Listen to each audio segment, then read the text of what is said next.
stay engaged, stay positive, and we'll get there, okay? But you want to know what's more fun than that? Understanding and mastering your paid advertising, right? Here's why. I'm just going to give you a quick story, okay? Brian Jhonson and I both run communities, Facebook groups, larger Facebook groups of Amazon sellers on Facebook. That's my community, Overgrowth, there on the left. That's Brian's community there on the right, probably about 30,000 people in total. The two questions we get most is, how do I rank higher for my organic keywords? And how do I get more reviews? Brian, I know you can attest to this. We get these two questions every day, multiple times a day. Yeah, I mean, it's just kind of a recurring, frequently asked question. Yeah. Sure is, right? The answer is always the same, guys. You want to learn how to run aggressive, but really well optimized paid advertising campaigns. Because when you do, you'll sell more product. You'll rank higher. Just as a consequence of selling more product, you're ranking higher for your organic keywords. When you rank higher for your keywords, you sell more. And when you sell more, you get more reviews. When you get more reviews, you sell more. You guys understanding what I'm saying? We call this, I might admit that this is a bad name for it, but we call it the upward spiral of goodness, right? So it really is cyclical, right? The more you sell, the more you rank. The more you rank, the more you sell. The more you sell, the more reviews you get. The more reviews you get, the more you sell. And it just continues on and on and on. Cyclical. It is. Which ultimately means that if you learn how to run aggressive, well-optimized paid advertising campaigns, you'll rank higher just through sheer virtue, just through the law of averages of selling more product. Okay, so we consider it to be the single most important thing you can learn in your Amazon business. All right, guys, I know that was a little backwards, but does that make sense? Give me a 1 in the box if that makes sense to you. Learning how to run PPC campaigns so you sell more, so you can sell more. Tina, Mike, Keith, 100%. Peter, 1. Yes, sir. Awesome, guys. Barb says 1. Miguel says 1. Yes. Thank you so much. Well, if you agree with us, how about we change it up and we say PPC FTW? Throw a PPC FTW. PPC for the win. For the win. That's what the FTW stands for. Throw it in there. Nice. It's going to take him 30 seconds to say, oh, no, Mark already jumped in. Mark Lewis, Barb, PPC for the win. Beautiful. Beautiful. Quick warning here, however, guys, we're going to break into this, and this is not beginner level education, okay? This is going to come at you fast, all right? This is going to be a lot of information from Brian. I've already seen these slides that you're about to break into. So take notes, take screenshots, whatever you record the screen, do whatever you want to do here, but you definitely want to make sure that you're paying attention, okay? So if you're ready, say, let's do this. Let's get a let's do this in the chat box. Brian, you ready? Yes. Let's do this. Let's do this. Peter says, let's do this. Awesome. Let's go, says Tina. Keith is ready. Okay, Brian, your 7-step process to drop your ACOS by 7%. So you'll drive the slides for me? I'll drive the slides. Appreciate that. You just explain it. Highest paid assistant ever. I'm the highest paid secretary in the world. Okay, great. So just kind of preface this. So this is going to be, obviously there's a lot of detail when it comes to advertising on Amazon. What I'm going to focus on today, we're going to go through this really fast, and I'm going to cover some basics, and I'm going to move forward into some basically the way I look at it from intermediate level. We obviously don't have time to get into obviously everything in advertising on Amazon. There's a lot more, but stick with me because what we're going to talk about today is quickly getting your ACOS down. Some of this is going to be familiar to you already, but I can tell you is that most people I talk to, while they may know the steps, they may know the tactics, they don't apply it on a regular basis. They just don't do it. It doesn't get done. And so that's definitely something that you want to revisit and just say, you know what, have I actually done these on a regular basis? Have I done them recently? If you haven't, then you're definitely going to get more than 7% drop, depending on where you're at right now in your advertising and the scale of your business currently. So let me start out and just jump in here with step 1. I'll start out. Brian, I'm going to go ahead and stop my video. If you want to do the same, we'll get everybody paying attention to the slides, and we'll come back on after we get through those. Yeah, makes sense. Okay, great. Okay. Cool. All right, so first one is going to be, number 1, let's start out with the search terms, okay? We're going to block the search terms that don't sell. Some of you may be familiar with this as being a zero sales search term strategy. This is starting out. If you're not using a software tool, certainly recommend it. There's plenty of them out there. I personally use PPC Scope, but there's a lot that's available. But you can do this directly inside of Seller Central and Campaign Manager. It's simply just in the advertising reports. This is the sponsored products search term report, and I would recommend looking at the last 60 days. Okay. When you open up that spreadsheet from that search term report, you're going to do some filtering. So the first filtering, if you're comfortable with Excel or Google Sheet, whatever you're most comfortable with, there's plenty of Google or YouTube videos out there on how to do things like filtering on spreadsheets, creating pivot tables, all that kind of stuff. So I'm not going to slow things down teaching you the basics of spreadsheets, but I will go through and just kind of show you what some of the filters are that I use. So the first one, of course, blocking the search terms that don't sell. We're identifying those search terms. Just as a reminder, for those of you who are not familiar yet, is that search terms are what shoppers use. Keywords are what we use to advertise our product. Amazon matches those together, and as a result, our ads get shown, and we learn what the search terminology that shoppers are using to find our product, and of course, how well those are performing, how well those are converting for our product. But some of those search terms, they're a miss. Either the product isn't right or the audience isn't showing the correct ad, and therefore they are shown to shoppers, but they get the ad impressions. They even get ad clicks because people think that that's what they're looking for, but ultimately maybe your product is not in line with exactly what they're looking for today. And what we end up with is search terms that are off target, they become expensive, you get a number of clicks, it adds up very fast. So the way that we identify these, what we want to do is we want to identify, I can use this slide too. So the first filter, the number one on the right-hand side of the screenshot there, is you're going to filter on the 7-day total orders. You're going to set that filter to orders equals 0. The next one is going to be the clicks. So this is where I'm going to get a little complicated on this one. So oftentimes you've heard, I've been teaching for 3 or 4 years now, use a minimum of 5 clicks. Technically, there's a more accurate way of doing this based off of your product conversion rate. So if your product converts in your advertising at, say, a 20% conversion rate, 1 divided by that 20% conversion rate equals 5. 10% conversion rate, 1 divided by 10% equals 10. So you can adjust the clicks, the minimum number of clicks they're using to filter based off of how well your product performs. I don't usually recommend waiting more than 10 clicks. It gets expensive real fast. You may also, depending on if you have any restrictions on your budget or your cash flow, you may want to use some additional filtering like, okay, it can't go over $10 in ad spend before I negative match it. So what you're going to do on the next step is you're identifying those search terms. Actually, go one for me, Brian. You can see on the customer search term column and then the ad group name column. So what you're going to do is you're going to identify, you've already filtered for orders and clicks. You've identified search terms that simply just are not performing well, and that you can block from showing ads in order to prevent those ads, those expensive ads that aren't producing the sale, from running any further, thereby reducing your ACoS in the next week. So these search terms you're going to add as negative keywords. It's kind of funny that Amazon says, well, they're negative keywords, but they apply to search terms. But that's what they call them. And so on the next screen here, for those who are familiar with it, so in Campaign Manager, in the specific ad group, you can do it at the campaign level, but I recommend doing it at the ad group. It's more accurate. You're in the negative targeting tab or negative targeting page. You're going to do one more click for me, Brian.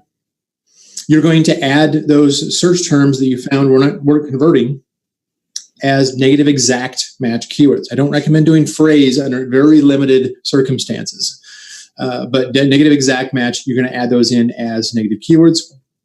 One of the cautions that I would recommend, though, is go ahead and double check as far as the other search terms that are, check to see if you've got similar search terms within that ad group that may be high converting. Here's why. Amazon, and this is the one exception I'll say on this one, Amazon does a very poor job of separating singular and plural. So if you have a term like, washcloth, for instance, that doesn't convert at all, but then you have the plural washcloths that does perform really well, negative matching the singular form will also block the plural form in that same ad group. So that's the only precaution that I would have on that. And that's simply just a kind of a weakness in Amazon's advertising system. Is it singular, plural? Just pay attention to the ones that are converting well and try not to block, the ones that are very similar to that. Yeah, that's great, Brian. I know we get that question a lot about the singular and plural. So thanks for clarifying that for us. That's awesome. And Amazon really hasn't done anything to help that at all. They sure haven't. All right, guys, let's move on to step number 2. Brian, blocking search terms that don't attract. Okay. One of the common questions actually on the search terms is search terms are not the same as keywords. And so one of the common things is like, well, why don't we just, pause or reduce the bid on a search term? You can't. It doesn't exist.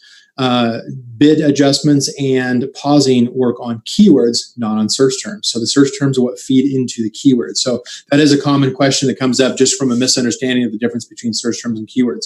So what we want to do is we first look at the search terms. First one, we were looking at in step 1, seeing those search terms that are getting enough clicks that we would have expected to get orders, but didn't. And we're going to block the ads on those by doing the negative match.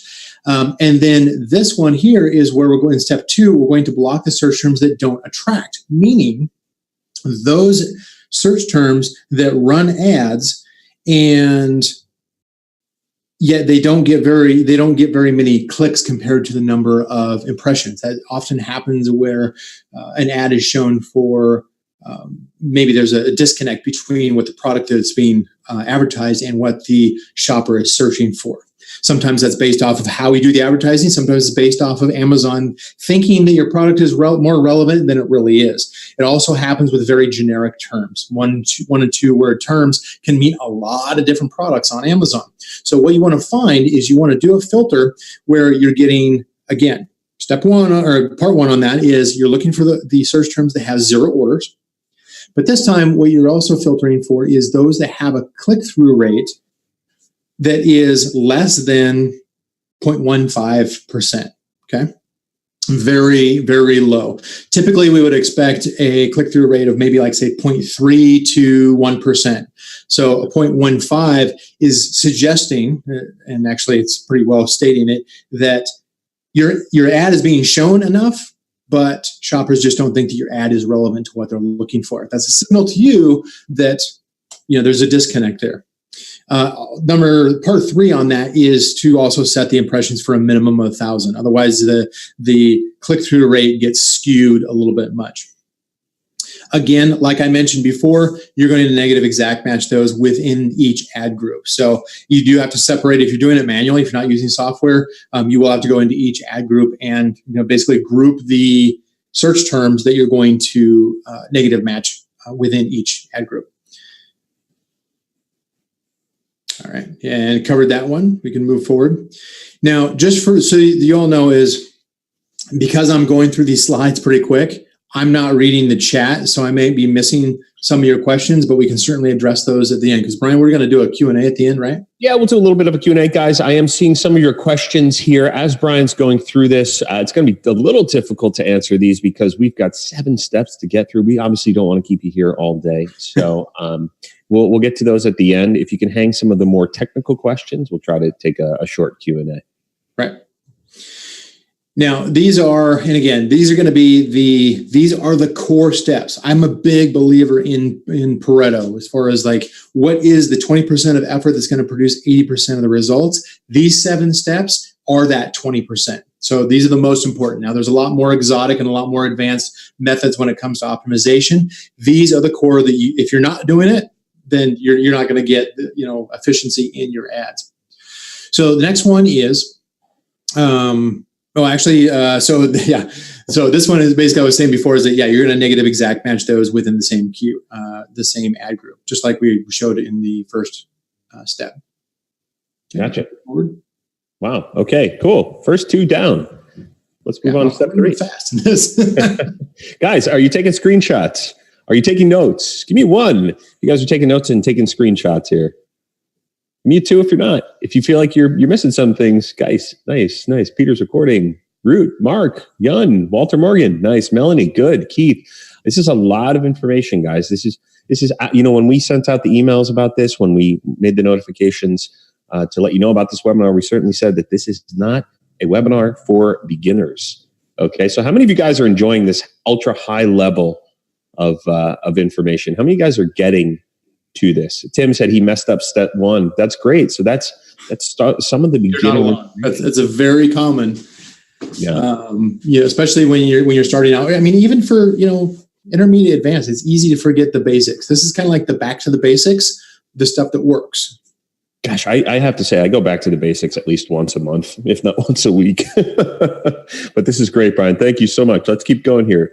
Step 3, we're blocking expensive search terms. Yeah, so step 3, so this is the last one on the search terms. So this is going to be blocking the expensive search terms. So we take it for granted in some of our other processes when it comes to campaign expansion. That's basically where we're growing our ads and we're converting search terms and making keywords and these things that we do in order to grow our audience and grow the campaigns. Oftentimes we forget to go back and do a simple check, and that is, are there search terms that maybe we chose not to or we missed in converting over to a keyword, from an automatic campaign to a manual campaign or something. And oftentimes we simply just forget to go back and do this basic check. And we go back and we find out, I've had the search term that's been running at 150% ACoS for the last 6 months. It's easy just to forget it because you're so focused on moving on to, keyword optimization, all this kind of stuff. Well, how often do you see that, Brian? How often when you're either with your clients or your students, how often do you see just the basics being missed? Certainly when we first start with a new client, we see it quite often. I mean, we don't see it in our normal operation, obviously, but certainly from coaching or just working with students and you go in there and a lot of times it's just a case of stumbling. Maybe I am troubleshooting a specific issue and I said, wait a minute, how come you got all these search terms? Like, I just didn't think about it. I created the keyword over in some other location, but then I've got the search term still running. It's easy to miss. It may be converting, but it may be converting really expensive. So in this case where we're going to block expensive search terms, this is more of the second half of you're looking for those search terms to have at least one order that have an ACoS that is greater than 100%. Or if you want to even be more aggressive, you can calculate as far as what your break-even ACoS is based off your net profit margin, right? If you don't know how to do that, again, there's plenty of videos that are out available on that as far as calculating your break-even ACoS and your net profit margin for your product. But you should have some kind of percentage. If you don't know that number, do that today, please. Please figure out what your net profit margin is for your products and what your break-even ACoS is. It's a very important number to know. So you're looking for those that are maybe greater than 100% or ideally higher than what your break-even is for your product. Break-even ACoS is for your product. Actually, go one step back. Sorry about that. There you go. Oh, there it is. Okay. Here we go. Cool. You're also going to, so part of that, you're identifying these search terms that are running expensive. Now, the normal process when it comes to expansion, so that's not part of this optimization, but I'm going to mention it because it's related to this, is you would normally take a search term that converts. You would create a manual, basically a keyword in the manual campaign. I always recommend start with phrase match. And I've got my reasons. I won't go into depth on this one here. Definitely start with phrase match. It'll get you the most traffic initially. There's a lot of different theories out there. Just start with phrase match. Trust me on that. But when you do that, once you see that the ad impressions have shifted over to that manual keyword, then come back here, do this check for those search terms that are running expensive. Again, negative keyword, negative exact match these expensive search terms so that you get that full transition from where they are as a search term into the keyword. Awesome. And I've covered. I didn't throw another screenshot on there because I've covered it a few times already. Sure. Okay. Yeah, we can move through there. I already said negative exact. Yeah, fantastic. Okay, good. Moving on to step 4 here, Brian. Blocking keywords that don't sell. This is a big one. All right, so you're going to see a pattern here, okay? Before we were talking about blocking search terms that didn't sell, and then blocking search terms that had low potential, basically, that didn't attract the audience well, and then also blocking search terms that were expensive. Now we're going to go back. We're going to do it from a keyword standpoint. So with a keyword, from a keyword standpoint, if you're using Seller Central, you're going to pull that from, actually go back one slide here. You're going to pull that from, it's actually the targeting report. Used to be called the keyword report. They changed it to targeting report because of a lot of the new controls and ad types that Amazon has rolled out in the last 6 months. So I would recommend always try to get the longest report period you can. For search terms, that's 60 days. For keywords, it's actually 90 days. So you get a little bit more on keywords, and you want to try to use the longest range that you have available to you for this kind of aggressive optimization of keywords. So you pull that report, you get a spreadsheet back. Actually, I say 60-day targeting report. I actually meant 90-day because the 90-day is available through Seller Central. It previously was only 60. Is that right, Brian? True. Yeah, it was. You could go back 60 days, and so they've kind of jumped around on that. Last year it was 90 days, so it's. But yeah. Yeah. Okay. Great. All right. So on the filters, again, similar to what we were doing with the search terms previously. So this will look familiar. We're just doing it from a keyword standpoint. You're looking for those orders that have the 7-day total, the 7-day total orders is equal to 0. The clicks are at least 5. And if actually you go through the next slide there, the clicks are at least 5, or ideally it is the minimum number of clicks based off of the conversion rate of your product. Takes a little bit more work to calculate, but I definitely recommend you go through that exercise at least once so you understand what that means to your advertising. And then let's go ahead and move on to the next one here. What you're going to do is you're going to identify those keywords that aren't getting any sales, and you don't negative match keywords. You actually change the bid or you pause them. I recommend reducing the bid to 15 cents. Now, that seems kind of an arbitrary number. It kind of is. It's not 2 cents, it's 15 cents. So here's my experience on this. You take a keyword that hasn't converted, but maybe it just hasn't converted within our expectation. You know, if we have a 20% conversion rate on our product, we would expect that for every 5 ad clicks, we would expect to get 1 conversion. Well, what happens if you have a keyword that happens to be really slow? That maybe it only converts, every 1 out of 10 or 20 or 50 or something like that. Like maybe it's going to convert once this year. If I have a keyword running at a very low bid, it's unlikely to be a source of ad spend, but in remote situations, your ad will still show at 15 cents. And when it does actually get a conversion, your ACoS is probably going to be single digit, usually under 5%.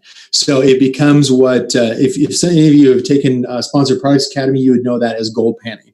It's basically looking at, it's designed for like single words, but it can also be a whole phrase where you're bidding very low. You're not expecting it to drive your sales. You're just expected to get really low ACoS for infrequent conversions. Here's the second benefit. If I rarely go back and do keyword research, if I don't see that it's already in there and just reduced down to this really low bid, I might continue to try to retest it again and again and again. And what happens is that then you're spending the same amount of money testing a keyword that you've already tested in the past, just because you didn't see it, because it was paused or archived or just not within your view. So that's why I like to keep it at a low bid, but keep it in there. Having a bunch of keywords in your ad groups, it's not a problem. Amazon doesn't penalize you for having too many or too little keywords in an ad group. There's no perfect number for keywords in an ad group. It doesn't exist. Awesome. Hey, quick question for everybody on right now. We still have a lot of people coming in, which is great. Thank you. And if you've got here late, don't worry about it. We'll catch you up. How many of you guys have gone through Brian's course, Sponsored Products Academy? Give me one if you've gone through Sponsored Products Academy and if you're a student of ours. Ones, lots of ones. Melanie, Walter, Yen, Keith, nice. Z Salt, Augustine. Beautiful, beautiful. So this should be familiar to you, but Brian, you can verify. So much has changed in Amazon, especially the advertising platform in the past 6 months that, almost it seems like we have to continually educate on this. Yeah, I mean, most of what's changed has been two things, I guess. So one of them is certainly Amazon has certainly rolled out some new ad types and targeting ability. But these core steps, it's so easy for any of us to jump on any new feature and start listening to whoever's talking about it and say, ooh, that's the technique I should be working on. I should focus my time on that. And they forget that if they focus on these core set of optimization steps, it's going to have the greatest impact on the profitability of their campaigns. It's way too easy to start getting distracted. It's like, oh, I'm going to do, some exotic, ad placement technique that I learned on a podcast, and they completely forget to go back to the basics. This is getting back to the basics of what a lot of people forget to do on a regular basis, and it hurts them. And we see that especially coming off after the holidays.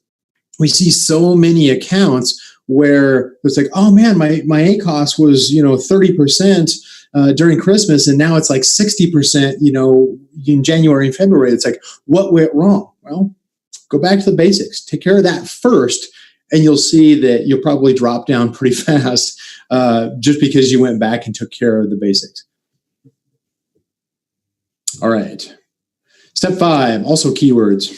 Yeah, reducing keywords that don't attract. Right. So similar to reducing the search terms that don't attract, what we're looking for are where you've got a miss. Again, you can do a 90-day targeting ad report on keywords. It's kind of nice. But what you're going to do is you are looking for those keywords that have that maybe don't have any orders, right? So 0 orders when you filter it, but then also have at least 1,000 ad impressions. But have a click-through rate, again, equal to or less than 0.15% or 0.0015 as we show here. But 0.15% is how you probably see it in there in the targeting report.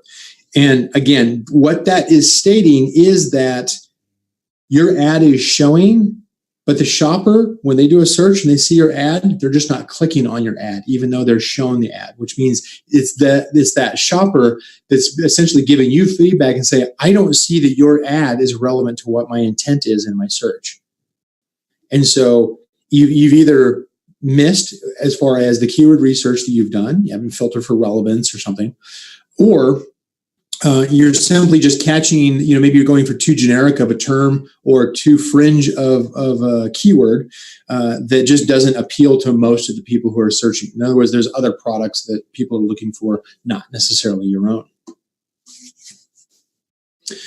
Now, one of the questions that usually comes up on any of these kinds of things as far as search terms and keywords, yeah, Brian, but what about if I think that search term or keyword is directly relevant to my product? Fine, let it run longer. Be more flexible on that one search term or one keyword, and test that out further. But ultimately, what you want to do is if it's performing poorly, you kind of need to go back and figure out why that is. Maybe it's, there's a number of reasons as far as why your product isn't directly relevant or really appealing to that search term. Or it could simply be that if you simply searched on Amazon for that search term or that keyword, you may find out that, there's a whole different kind of product out there that uses the same terminology that's not my product. So if you believe it's like, hey, this is directly relevant to my product, yeah, but it also might be directly relevant to something that's not your product. Yeah, it makes a lot of sense. So absolutely use some common sense is what you're saying, but test and look at the data. Right. Exactly. There's a lot of nuances. I mean, there's so many things. I mean, we've got, whole lists of things that we look for as far as exceptions and what ifs and, that we certainly look at within our agency on a regular basis. And it takes some hands-on. There is no tool out there that will do all this for you correctly. Right. There, you know, basic things. One thing I've learned from you, Brian, is that, you know, automation software only does so much. It really does require the human touch to get in there, and you've got to be looking at your account yourself in order to optimize and grow. Yeah. Most I mean, even like, you know, with artificial intelligence and all the great technology, and that's an area that, you know, we work into.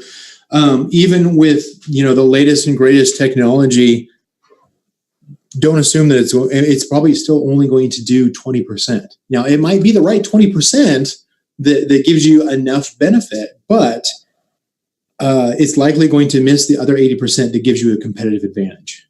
Right. Right. And I'm assuming everyone on this webinar, this is definitely a high level webinar. This is good education, but everybody here is, you know, paying attention, right? Just the sheer fact that you guys are here, you're paying attention to your account, and you're not using a ton of automation. So that's fantastic. What about step 6 here, Brian? Reduce expensive keywords. Yep. So similar to what we were saying as far as blocking search terms that were expensive, keywords, we get a little bit more control over the keywords because we can go in and we can tweak and tune the bid to lower that cost, even though it's probably converting. So go click on the next one there. Again, you know, probably ideally the 90-day. So the first one, of course, is we're looking for keywords that have at least one order. We're looking for keywords that are more expensive. Go ahead, the next one. More expensive than what you want to be at. So the way that I look at this is, if you know, and please, hopefully you will figure this out by the end of today. If you don't, your net profit margin, in other words, your break-even ACoS. Let's say that, for instance, your break-even net, your net profit margin is 30%. What I recommend is looking for those keywords, filtering for those keywords that have an ACoS that's 20% higher than your break-even. Now, you can be more or less aggressive. That 20% is an arbitrary number, but it's basically saying that it is running expensive. You're losing money currently on it. Anything that is above your break-even. You may intentionally be running at a higher ACoS on very specific keywords. Don't do this at the ad group or the campaign level and think that's like, oh, I'm investing. Do it at the keyword level, where if you know that you're getting conversions on a keyword and you are intentionally trying to organically rank for that keyword, in other words, you're using advertising to increase your sales velocity, then you probably want to let those run more expensive. Now, that does require some additional analysis to make sure that is the correct move. Don't just do it blindly. Know why you're doing it. But ultimately, using a filter on the targeting or the keyword report for ACoS that is 20% above your break-even. In my example here, if you've got a 30% break-even or 30% net profit on your product, and you're looking for keywords that maybe have a 20% high, you know, more than or 20% or more ACoS above that break-even. So the 30% break-even plus 20% ACoS is 50% ACoS. So you're basically looking for anything that has 50 or more, right? Losing money, expensive. All right, let's move forward. Kind of what I was mentioning, exclude the high converting keywords. Now, I kind of gloss over that, but I did state it's like you're excluding the high converting keywords because it requires some additional consideration. Why is it both expensive and high converting? Are you intentionally overspending for a secondary benefit such as organic ranking? Let's put it this way. If you are, let me think about how the easiest way to kind of qualify that is, I agree with overspending on specific keywords. We do it all the time. It's part of our tactics and our strategies for ranking and getting Amazon choice badges and everything. If there's let's put it there.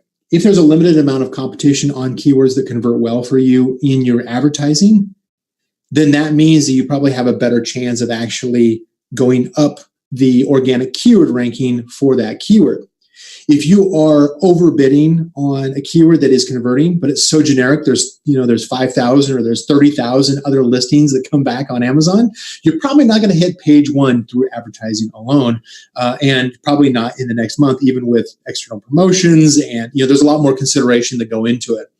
So I would recommend is that on those high converting keywords that you let run expensive? Do you continue to let run above this, 50% or above your net profit margin as far as the ACoS? Do so only in cases where you are confident that it'll make a difference in your organic keyword ranking.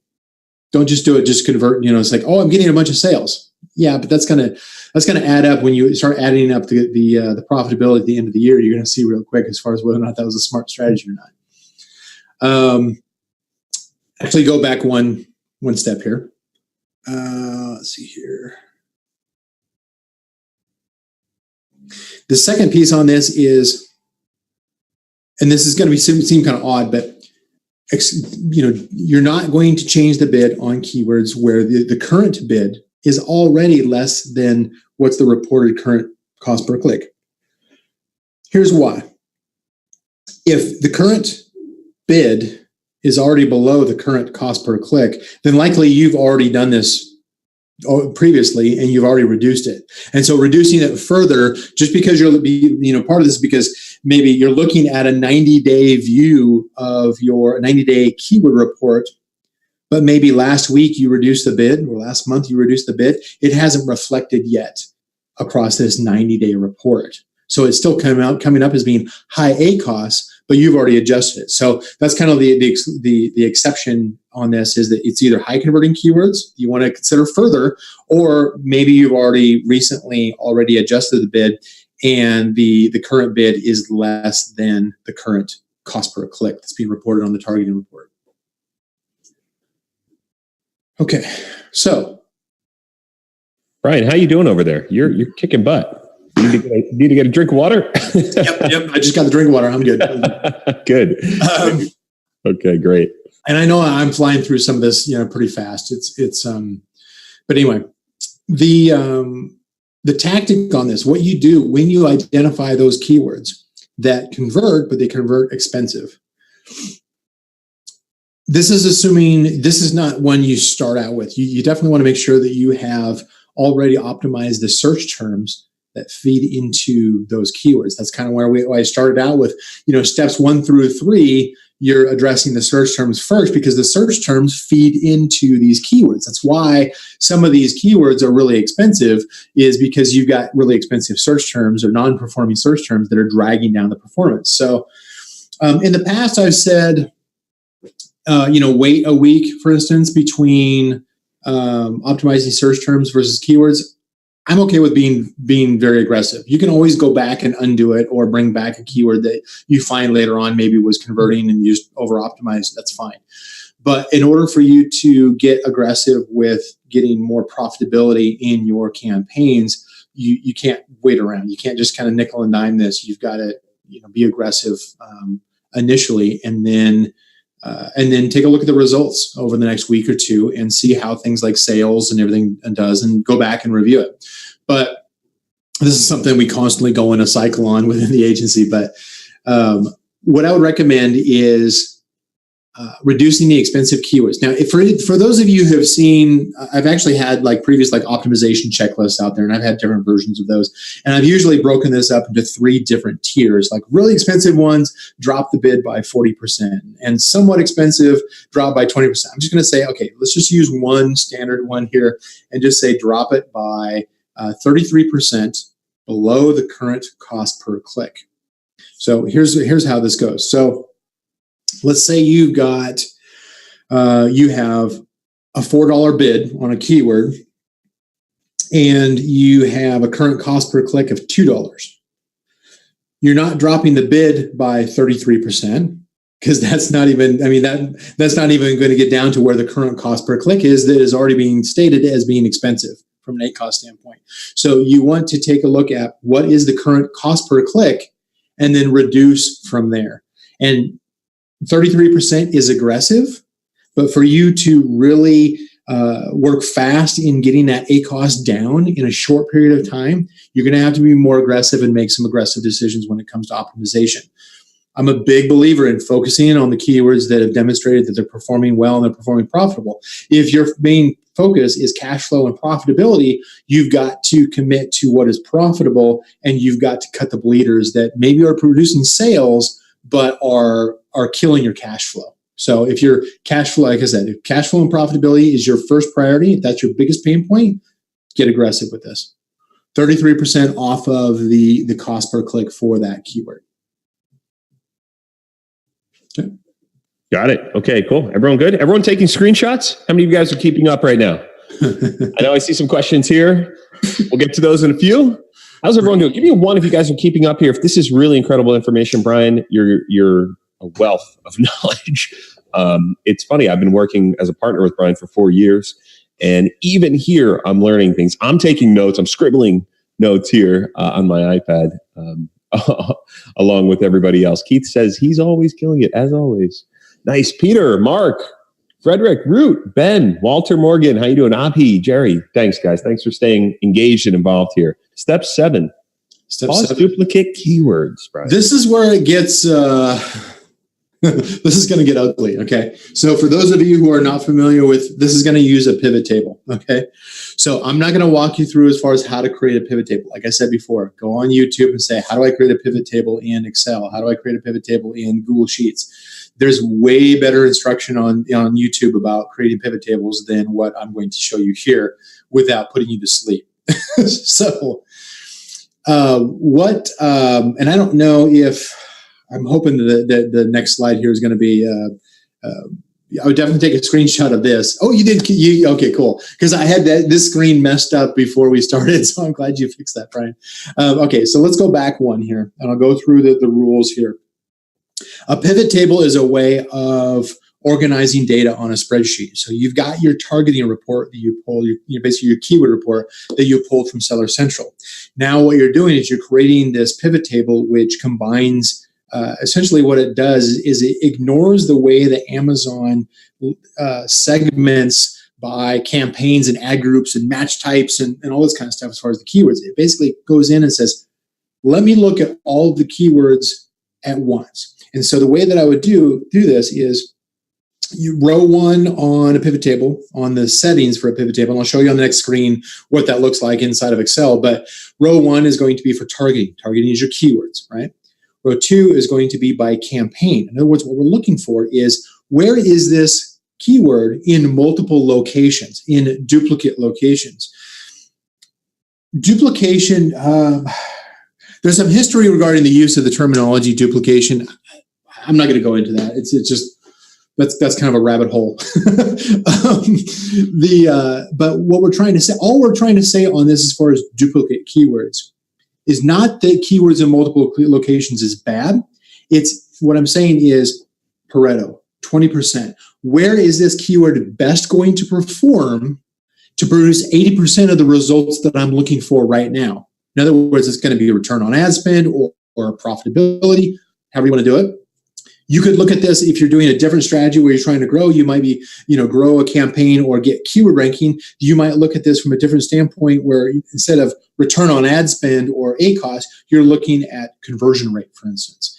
But in this case, we're cutting costs. So we're looking for those keywords that we can eliminate as duplicates because they're just not performing well, yet they're stealing some of the ad impressions that we could have perform better somewhere else, right? So we are consolidating down our keywords that might be in multiple locations to where we think it's going to perform best right now.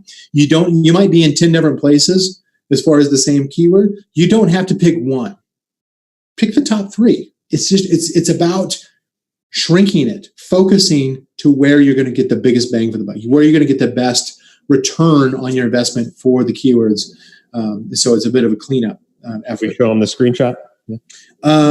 Almost. Let me go back one more and finish up the rest of these bullets here. Value 1 is going to be orders. So you're going to be you're going to be grouping by the targeting of the keyword and the campaign, and you're going to see additional values shown in columns. Those are orders, and then the return on ad spend or ROAS. Return on ad spend is kind of the opposite of ACoS. ACoS is spend divided by sales.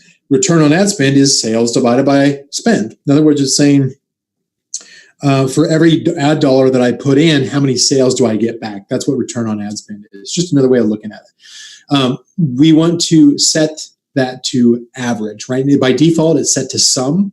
In other words, adding it all together, that's going to give you a skewed number. So you want to change that setting inside the pivot table to average. And then you're going to go in and you're going to sort, basically do the orders column and sort it in descending order. Let's show the screenshot and I'll go over this again. This is usually where I lose people, especially if I'm walking through the process of creating a pivot table. Trust me, YouTube is a great way to learn how to do a pivot table. But the way we've got this set up, you can see in this example, it's first of all, these are kind of like folders, right? So it's looking at the keyword folder, or the targeting folder. That first example, fabric backpack, that's the keyword. The rest of these, deluxe backpack, cotton perimeter backpack, all these rest of them are campaigns. So in other words, this keyword resides in getting ad impressions and ad clicks probably in multiple locations. But as you can see is that there's only 4 locations that are actually converting to orders, right? You can see down on the next keyword, small fabric backpack, of the multiple campaigns that it's in, it is actually converting on all of those. But you can see by the next column that return on ad spend, which ones are producing better results. If we look at the fabric backpack keyword example, the first thing I would do is, assuming that you didn't just put those keywords in there yesterday, for instance, they've actually had a time to show. Amazon's may not be showing it, but the reason that it's coming up in this report is because it's at least getting ad impressions, which means it's stealing ad impressions from a different location where it fit better.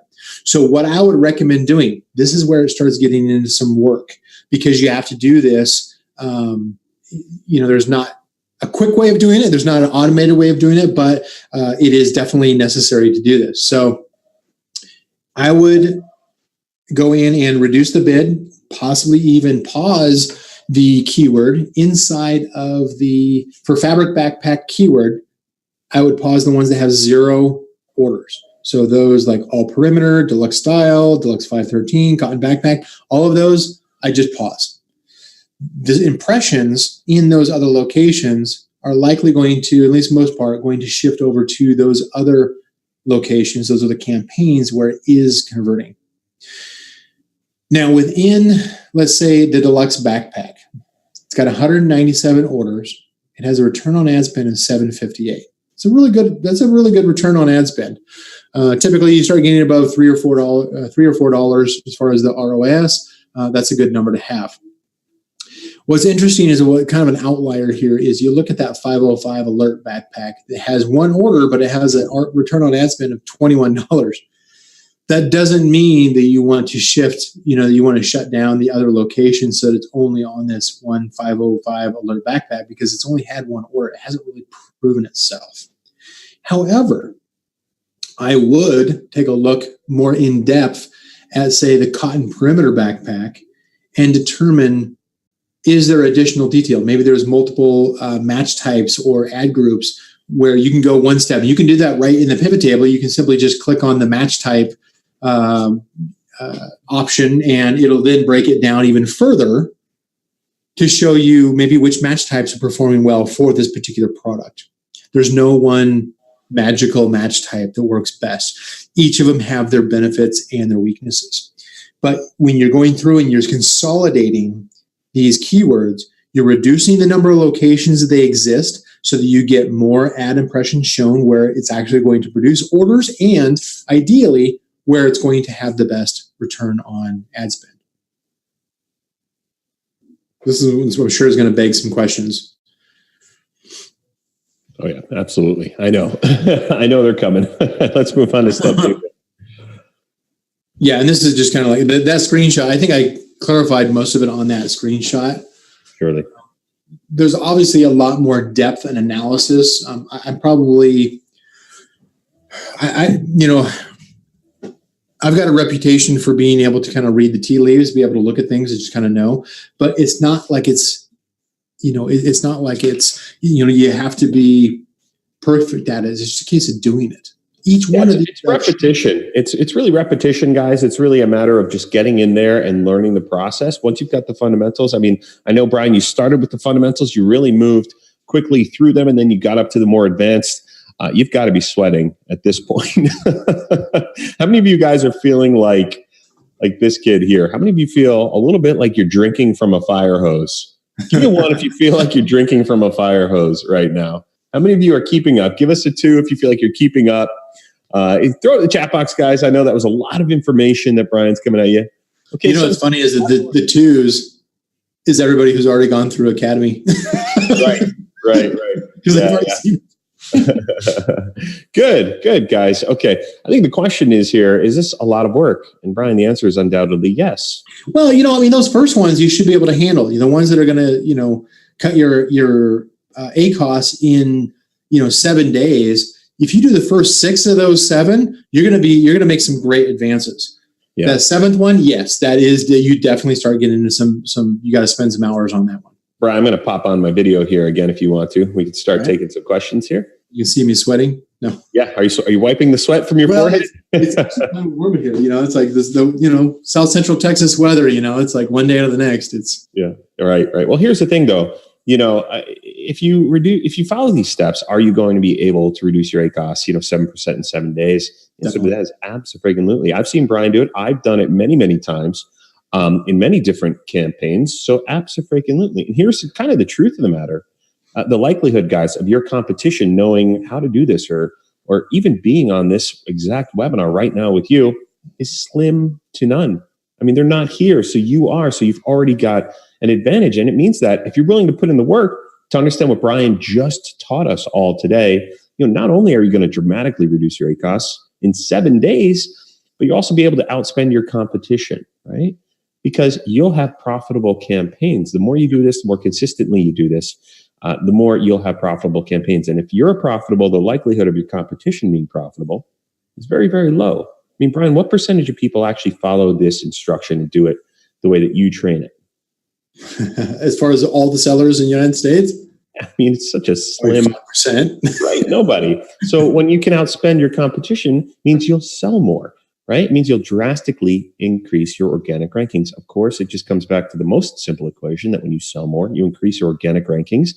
That's where the lion's share of the profit is. When you increase all of that, again, going back to this, you increase your review rate and the volume of reviews that you're getting. And a lot of the times, you'll grab that bestseller tag too. So we've been very successful in doing that together. And again, what do we call the Amazon Choice badge too. Yep. And Amazon's Choice. What do we call it? The tornado of goodness? No. The tornado, the upward spiral of goodness. Yeah, Brian, but you've actually got something to share here. I do. Yeah.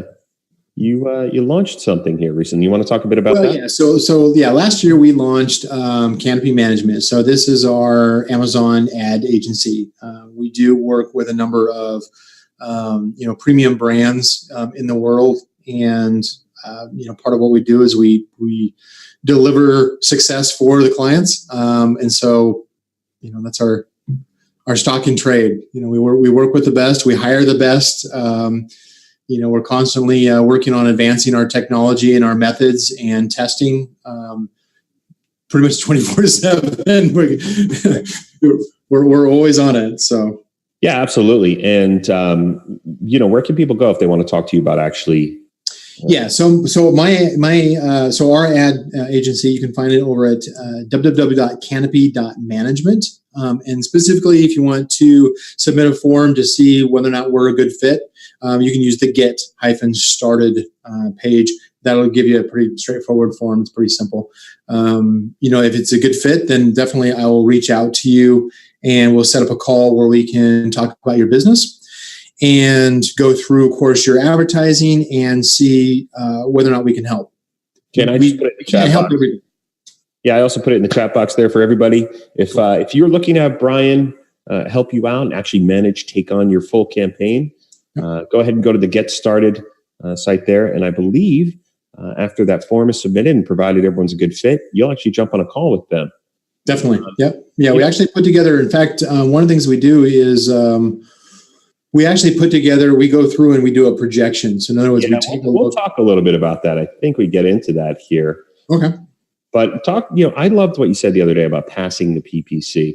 So maybe you could share that. This is obviously a strategy for more advanced sellers, but explain it to our audience the way you've explained it to me. Yeah, absolutely. So there's usually two types of sellers. You've got the ones who are, they're either getting started or they're bootstrapping their business, or they're passionate about spreadsheets and pivot tables. And I know you're out there. And so you're like, it's like, I want to, be in the minutia. I want to do this myself. While that's not a very efficient method of working, that's a great place to start, especially when you're getting started in the Amazon side of the business. The second type of seller are typically those who are building brands, who are spending most of their effort on growing their product line and, working on quality control and hiring the right staff and building a team. They've got bigger things to worry about than whether or not their advertising is functioning correctly. Those are typically the more established brands, those who have a little bit better cash flow and who are definitely growing in their business. They're not stagnant.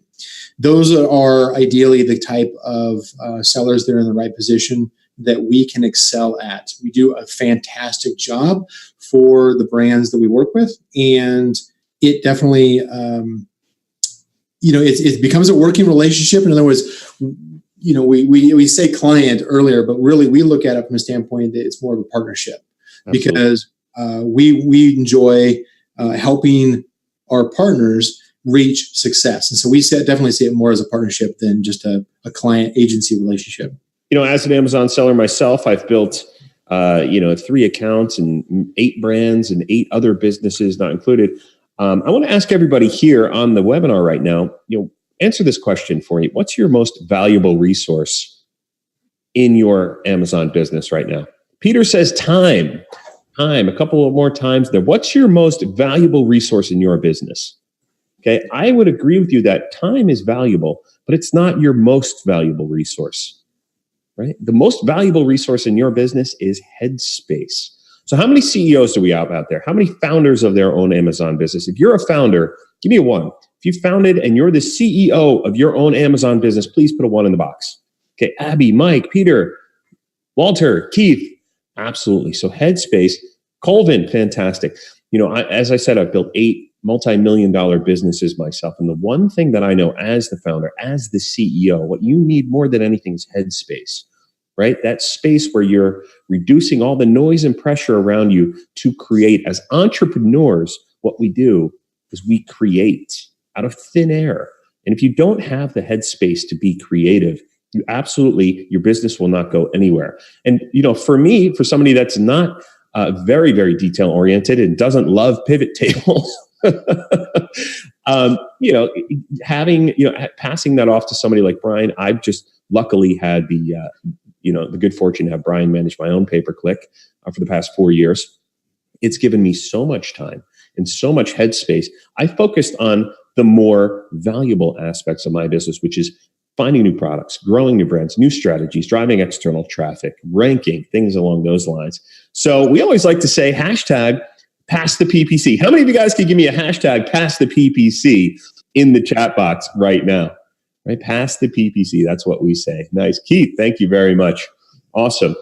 And a lot of the times, we're just going to go through this a little bit. Should you be the one managing your own PPC? Ask yourself, should I be the one managing my own PPC?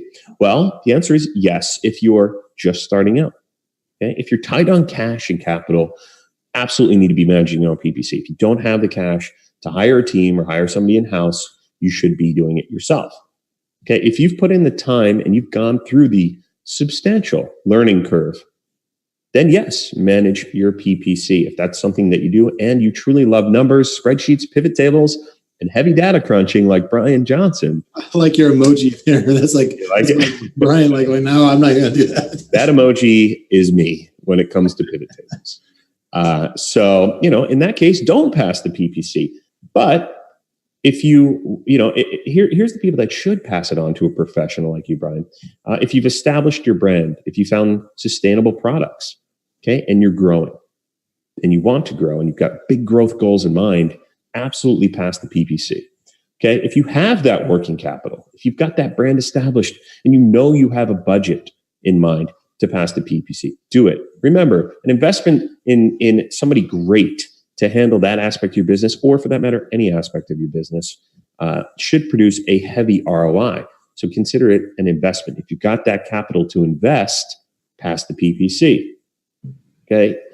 If you know you need to free your time for the more valuable actions like we just discussed, like finding new products, growing your brand, strategic relationships, going to trade shows, networking, going to China, things along these lines, pass the PPC. Also, if you found the right team, I hate to call them horror stories. I don't want to be dramatic, but many times I hear this in my own community, Brian. How many people have you talked to that have had negative experiences with? Yeah, I mean, I think it's common. I mean, it's not like we're pretending it's like, oh, an agency is always going to be a perfect fit, because there's always exceptions. It's like, is it a good fit with the brand? Right. How big is their team? How advanced is the technology they're using? There's a number of things. Well, I think a lot of it comes from the leader, right? The main thought leader, the strategist, the lead strategist. And Brian, in Canopy, you are the lead strategist. You're the one that I am. Yep. Trains the team. So a lot of it comes down to the expertise of that one or two individuals that's at the head, right? They always say the fish stinks from the head back, but the fish also smells good from the head back. So that was a really weird analogy. Just so you know, Brian loves my analogies. Okay. Next question. What should I be looking for in a good PPC team, right? So you want to look for somebody with a really great reputation and a proven track record of success. We get this question a lot. How do I find the right team? They should also have a support team. Okay. So we highly recommend you avoid the one-man shops. If you're going out to hire and pass the PPC, those one-man shops, it's a lot of work, right? It's a lot of work to get this right. So typically a one-man, Brian, I know you ran a one-man shop back in the day. I mean, what was your max on clients that you could accept? 4? Like 4. Yeah. Yeah. It's just not, there's enough to do, even on, like moderately sized accounts. There's usually more than a full-time job just trying to keep up with it. It is a full-time job. And, internally at Canopy, I know we say we're looking for partners where you are a partner, not a number. So that's, you shouldn't feel. Now there's the other side of the coin where you've got shops that have thousands of clients, right? So you want to find a shop kind of in that sweet spot where you are a partner, not a number. And also you want to find a shop that's going to do a comprehensive, really well-researched projection before you jump on board. I've ran another agency about 10 years ago, and we always started with projections, Brian. I know that that's something that you do too. So if you guys are interested in working with Brian and his team, go to Canopy Management, canopy.management/get started. And you can fill out an application there. And Brian, this is kind of fun. We got a little gift here. All right, of the team. Yeah. Of the team there. So that's everybody on the team. It's like the Brady Bunch on steroids, right? So some of the best there. And you can talk a little bit about what you do here for the applicants. Yeah, I was going to say kind of a comment on that regarding our staff is that it's kind of a gauntlet to become part of the team, become part of our tribe inside of Canopy Management, because we will literally do 200, we'll have 200 applicants for just to hire for one position. We'll do 30 interviews, so it's kind of grueling, but we hire the best and we make sure they're a great fit for the team. As far as in working with our partners, the first thing we start out with, of course, is getting a clear understanding as far as the brand, what direction you're going, what kind of challenges that you're running into. And we put that into a growth projection system. I'm looking at things like seasonality, competition, how fast you're growing, what your biggest pain point is as far as profitability versus sales growth. And I'll put together a growth projection system, which outlines not just where do I think the numbers are going to be in working with us month over month for the next year, but also what the strategies are outlined for you as far as how I intend to get there. Yeah, absolutely. And that's really neat. And guys, we're actually going to give you a peek inside of Brian's head right now. And this is what the growth projection system looks like. Now, obviously, Brian, that's just one page. This is your template, right? Yeah. And how many pages are there? There's 4. Yeah. So guys, this is a deep dive into your account. Brian, what do you actually identify for them? Well, kind of what I was mentioning earlier is that, we certainly we're looking at things like campaign structure. We're looking at what those opportunities are for not only growth, but also for profitability. We certainly look at the competition and what seasonality might affect as far as competition and sales. And ultimately, it comes back to like, what direction are you going with your business? How are you expanding on your are you breaking into new products, or are you regurgitating on just variations of the same product? That's a big difference as far as success in partners that we've seen. Yeah, and I dropped that link into the chat box here again. But if you guys are interested in working with Brian and the team, canopy.management/get-started. Cool. And Brian, I'll let you take the next few. Okay. So a lot about this already, and it's about creating partnerships. Yeah, it is. Again, yeah, this is definitely, we do move forward together as partners. So we do have very collaborative relationships. We do our own, kickoff calls and everything. So we continue to have that working relationship, and it just continues to improve, over time, the better that we do. Obviously that makes the conversations enjoyable, is that as we reach each milestone, each goal, then we can, better support us as far as the partnership that we have.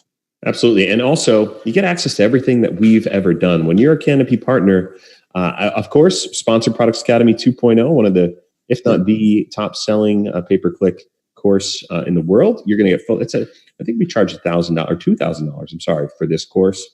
As well as, you guys may know that I put out my own course, Amazon Influencer Marketing, or AIM. Yep. And this is all about driving external traffic with influencers that you don't have to pay, which is been fantastically successful. This course I sold for $600. So you also get access to our entire network too. So everybody that we know, all of the best people in the industry that we've spent 4 or 5 years getting to know, getting to network with, providers, actually every part of the business, we tend to have a decent relationship between the two of us. So we want to give you everything there, guys. So, in no way is this a hard sell. We're just trying to give you the opportunity.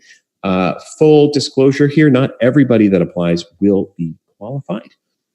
We do have some pretty strict minimums. We're looking for people that are absolutely looking to become partners with us. But if that's something you think you'd be interested in, is actually having Brian and the team manage your account so you can focus on the things that make you more money, canopy.management/get-started. What do you think, Brian? I think we laid it out pretty well. What I'm hoping, of course, is that each of you are going to go out there and implement those at least 6 of the 7 steps, right, and see that ACOS drop. And for those who need a deeper dive, or realize it's like, wait a minute, I've got way too much that I need to be doing elsewhere in my business to grow my business this year, then definitely, that's why we're here. That's where we're experts at. Absolutely. Okay, guys, we're going to open it up to a little bit of Q&A here, maybe for about the next 5 or 10 minutes. If you have a question, go ahead and throw it in the box. And other than that, Brian, we got to pick one of the most engaged for the one-on-one coaching with you. What do you say? Cool. Okay, nice. Keith asks, does this 7-step also use the 90-day targeting report for its data? Yes, I would. For the keywords, I would. So the search terms, you're only going to get a 60-day view. For the keywords, which is the targeting reports, you can actually go back 90 days. And I always recommend go with the longest range data you've got. Gotcha. Okay, great answer. Mike says, moved from a single ASIN to 3 variations, and then the sales dropped. He had a 26% conversion rate, not 8%. PPC not working the same. Can't control which variation is shown. Correct. Yeah, that's kind of one of the I kind of touched on that. Is the more successful brands tend to introduce new parent SKUs, new parent ASINs, rather than just introduce a variation. In part because the advertising, Amazon's going to make choices. They're going to say, these are the specific products that I consider to be most relevant, and therefore show. Now, you can certainly get. What I would recommend in those situations is to separate how you're doing the targeting and how you're doing the keyword, the keyword targeting, among other things, It's not about the campaign structure on those, although optimization works way better if you do not commingle. So let me kind of state this really fast here for anybody who's saying, hey, I've done optimization, but it didn't work. Make sure that you don't have the same ASINs, multiple ASINs in a single ad group, because otherwise you're just fighting yourself on the optimization. Same thing with match types. Don't commingle keyword match types in the same ad group either. But I would say that for the variations, it can work, but usually it requires a different strategy. In other words, you can't just turn on the same ads with the same keywords and expect all of your products to be shown equally. You've got to make some choices to say, these are the set of keywords that I know are performing the best. If you go back and you look at the step 7 with the pivot tables, and you look at where you're getting the best return on ad spend for individual keywords, break that down and say, okay, was it for a specific product? Was it for a specific keyword match type? You're going to be able to make some different choices and say, this is the set of keywords that's going to work for variation A. I'm going to use the second set of keywords for variation B. There might be a little bit of overlap, but you kind of have to pick how you're running your ad targeting in order to really show each of those variations. Absolutely. That's a great answer. Really good question here from Tina. Are these 7 steps to be executed on a weekly basis? On a weekly basis, I would recommend, yeah. Now, the 7th step, you don't have to do every single week. That was more of a, if you've never done it, then now's the time to do it. Right. But I would say because there's enough work in step 7, you can probably do maybe on a monthly basis, just to make some choices, consolidate and focus your ads periodically. But everything else, I would definitely say on a weekly basis for sure. Now, we have certain partners where we do that a couple of times a week, just because there's so much going on. You know, they're large enough that it just requires us to be more engaged on the optimization more frequently. Makes sense. Here's a question. What's your go-to structure for a brand new campaign?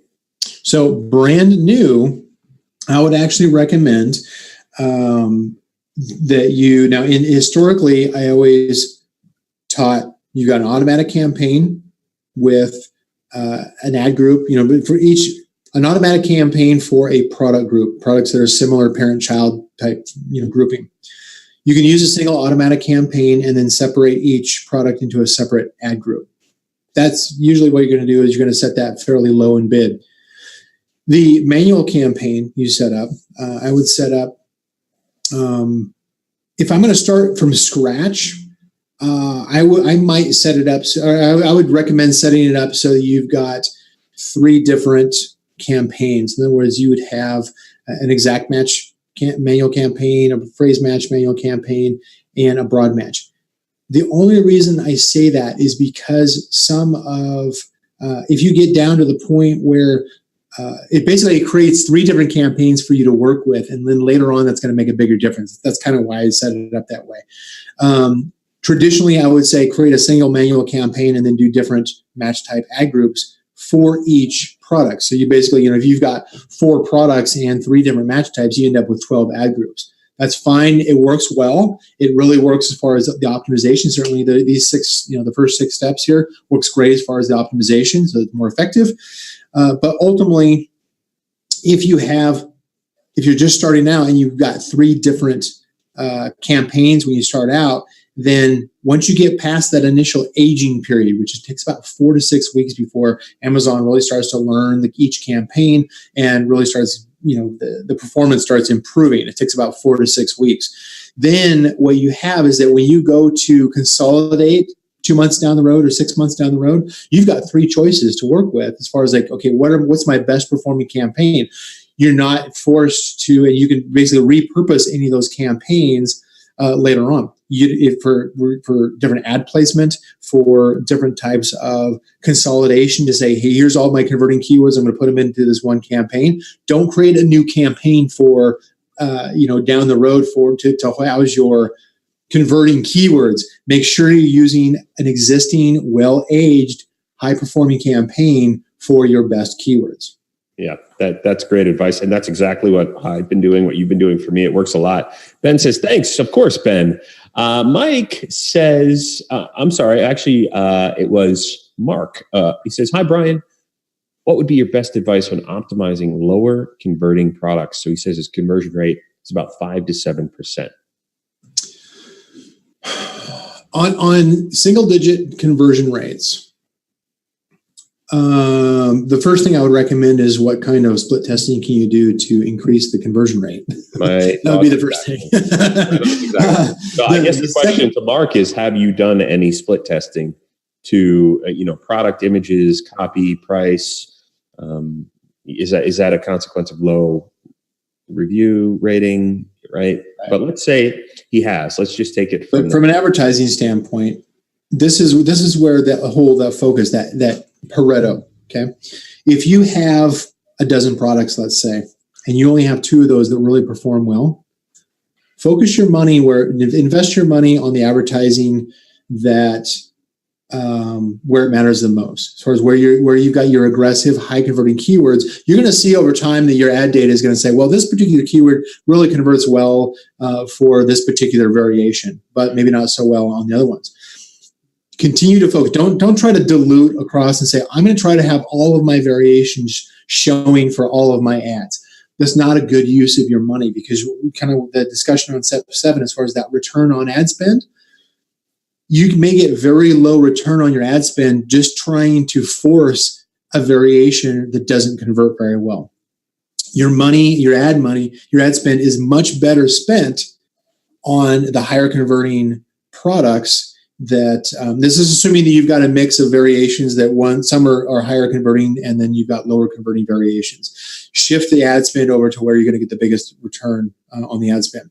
You can always go do additional keyword research, long tail keyword research, and set it at a low bid, or even just run an automatic campaign with a moderate to low bid for those other variations without spending a lot of most of your ad budget on those low converting variations. Yeah, it makes a lot of sense. Okay, let's take one more here. Jordan, I have a product where I'm at the top seller for the keyword based on Amazon's analytics. However, I'm ranked number 10. I used to be ranked number 4. Can't figure out what's going on. I do get about 50% of sales from PPC, as I have the number 1 ad placement at the top. Any idea if PPC is hurting me? No, I mean, I didn't hear anything as far as like where you were in position 4, then you turned on advertising and dropped to position 10. It's unlikely, unless you've seen a substantial drop in the number of units that you sold from when it went from position 10 or position 4 down to position 10. Yeah, he did. He just said, I got more aggressive with my PPC, then my rank dropped, my units sold doubled. Units sold doubled through advertising? I'm assuming so, yeah, when he got aggressive. But then the rank dropped also? Yes. So that's an interesting one. Wait, so units sold increased, but the rank dropped overall. At that point, I'd start looking at the competition and see what they've done. And you get a lot more external lead generation when it comes to things like ManyChat and Facebook ads and that kind of stuff. That certainly has. The conversion rate can also, if the conversion rate went down for some reason, that can conversion rate would certainly affect that.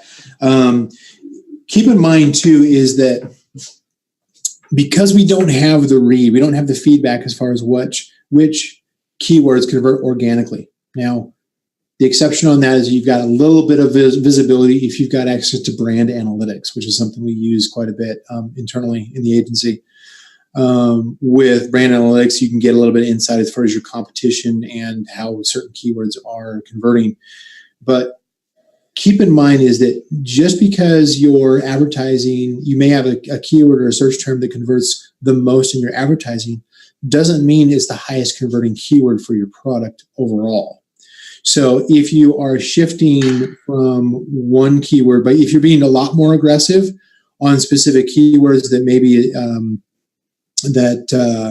your advertising works well on, it may take the focus away from other keywords maybe you haven't even recognized are driving some of your BSR and your organic sales. Yeah, one of the things that, pardon me, coming from a long 10-year SEO, Google SEO background, one of the things that really did surprise me when I started building my community here in Amazon and getting started on Amazon, meeting other sellers, is that very few of us are actively tracking our organic keyword ranking. It's just such an odd thing to me because it's such a staple in Google SEO that I figured it would also translate to Amazon. Amazon being a search, it's obviously very large. It's how large is it now? The third largest in terms of search. So American, yeah. Yeah, I mean, that's incredible. So how many of you guys out there are actively tracking your keyword ranking right now, your organic keyword ranking? Give me a 1 if you're tracking it. Give me a 2 if you're not. Okay, ones. Okay, good. I'm liking all these ones. It's really great. However, That's good. how many keywords are you tracking? Tell me now. Tell me now That's why we got the 1.5 in there. Yeah, tell me. Peter says 50. Tina says 5. Barb says 2. Okay, so here's the deal. 3, about 15, 6. Okay, the only one I've seen so far that's even close to where he should be is Melanie's at 2,500. I'm kind of curious what tool you're using for that, Melanie. So, to me, there are so many different variations of your keyword that you're likely not tracking. A lot of people only track their main keywords. Guys, there are so many different keywords out there that will, and odd keywords that you would never expect that would also rank and drive sales for you, that I think, it's important to track them all. And not only that, when you do start seeing ones you're ranking for, that maybe you shouldn't be, then to readjust your listing optimization for the keywords that are more profitable, right, Mark? 80-20. So you want to go Pareto's Law. You want to go after the 20% that are most profitable. So your listing is, I wouldn't say under-optimized, but just optimized for the wrong thing. So a lot of the times, guys, it's just a symptom of having the wrong keywords. And a lot of us aren't tracking keywords. So we absolutely need to be tracking, I would say at minimum, a very minimum, 100 per SKU. Because you'll really get a really good idea on who your audience is. Amazon doesn't tell us who our audience is. They keep it very secretive, locked down under a tight grip. But when you know your keywords, you can then, and I learned this from Brian, but you can then extrapolate your audience quite well. And then when you know your audience, you'll see other product opportunities, and it really just expands. So Brian taught me that really learning your audience is the number one thing you can do. And the only one way to do that is through keyword research and keyword ranking. So hopefully that answers. Okay, guys, awesome. So thank you all for being here so much. I think, Brian, we got to pick a winner here from the list. I don't know if you want me to pick or if you want to try to pick. No, go ahead. You're looking at the chat. I'm not. So go ahead. All right. Well, you know what? I think that Mark, I don't know how to pronounce it. Hedonari. Mark, save him. Okay, Mark. We are going to go ahead and pick you. So what you want to do is reach out to us. Why don't you send an email over to Shay@canopy.management. That's SHEA@canopy.management. You're very welcome, sir. Guys, we will be doing a lot more webinars. We're going to increase the frequency here. Brian and I have discussed this behind the scenes. Amazon has changed so much in the past 6 months with pay-per-click and especially their advertising platform. That we absolutely want to get in front of this thing and help you and serve you, our audience, and help you understand really what's going on behind the scenes, and be the first adopters, because there's always that first adopter win, right? Whenever anything changes inside of Amazon, if you can understand it first, you'll get way out ahead of your competition. And we're here to do that for you because there's nobody better than Brian Jhonson. He is the inventor. We actually call him the brain on the shelf. Go ahead. Yeah, I don't think you can show him that. If you turn off your video, it doesn't happen. Oh, there it is. There it is. The brain on the shelf. So he's the inventor. He's the real, in my opinion, one of the most brilliant guys in Amazon right now. Certainly the number one in Amazon PPC. So we're going to stay in front. We're going to do more of these. Did you guys have fun? Let me get a 1 if you guys learned something from this webinar. Let me, just throw an emoji in there. Do a keyboard head smash. I haven't asked for that yet, where you literally that's right. keyboard into your head. Nice, Keith. Well done. So, guys, it's always been a lot of fun. I appreciate everyone being so engaged and so many of you sticking around at the end. I think we're going on an hour and a half here, so we're going to cut it off. But guys, new webinars coming up. Keep an eye out for that. Obviously, we're not trying to sell you anything here. We're just trying to help you in your business. So if you had fun, do us one small favor. Go out to your favorite groups on Facebook or wherever you live in communities in Amazon, and just say something nice about these webinars. We love hearing it. We love seeing it. You can leave it with the hashtag #PassThePPC. right? Pass the potatoes, Pass the PPC. And guys, we really do appreciate you. Thank you so much. There will be a replay. We will get that out to your inbox shortly. This just has to render. That does take some time. But thank you all very much. And we will see you soon. Thanks, Brian. I really appreciate it. Thanks for reading, everybody. Talk soon. Thanks so much.